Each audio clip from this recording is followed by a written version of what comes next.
Hey, this is Matt from InvestiQuant. Today is Wednesday, November 18th, 2020.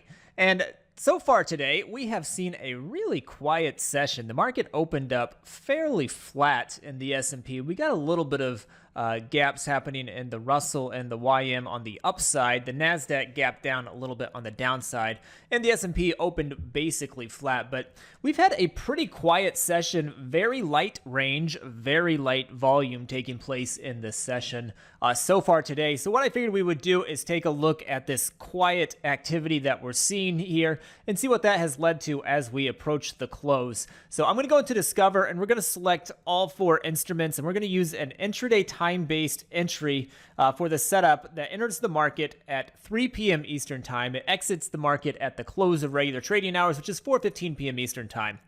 In the opening filters, I'm going to add opening area, open and prior day range.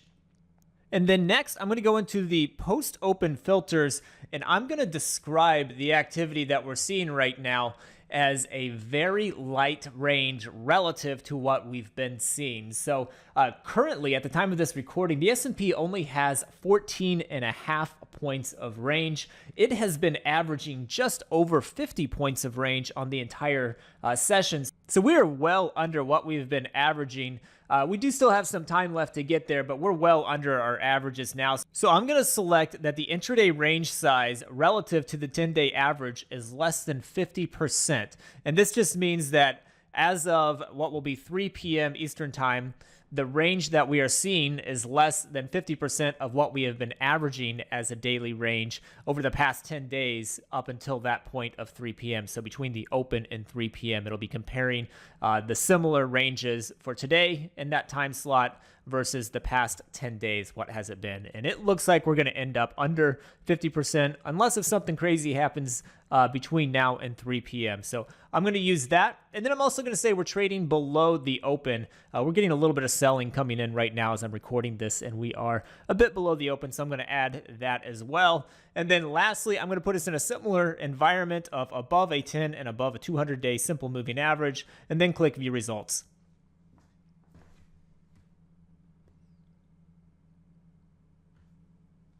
And here we go. So these are the results of going long at 3 p.m. Eastern Time, exiting at the close, 4:15 p.m. Eastern Time, when you open within the prior day range, and at 3 p.m., your range is very light. And I'm describing that as the range between the open and 3 p.m. is less than 50% of the 10-day average for that same time period.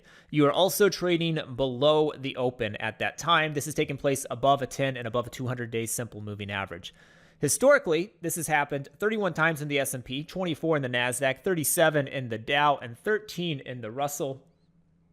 And if we take a look at the win rates, you'll see the win rates on these all just a touch light. Russell, the only one that's fairly weak, but Russell has a really light sample size. So the S&P win rate coming in at 48%, the NASDAQ 46%, the Dow 49%, and the Russell, like I said, the weakest at 38%. But it's doing that on just 13 samples.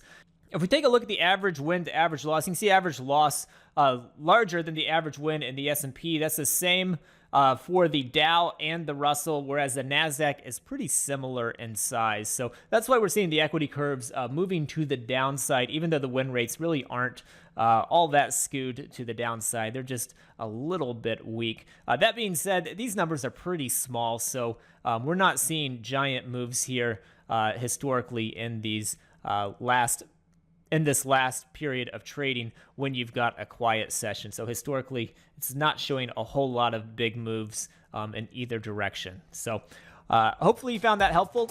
Good luck the rest of the day, and we will see you next time.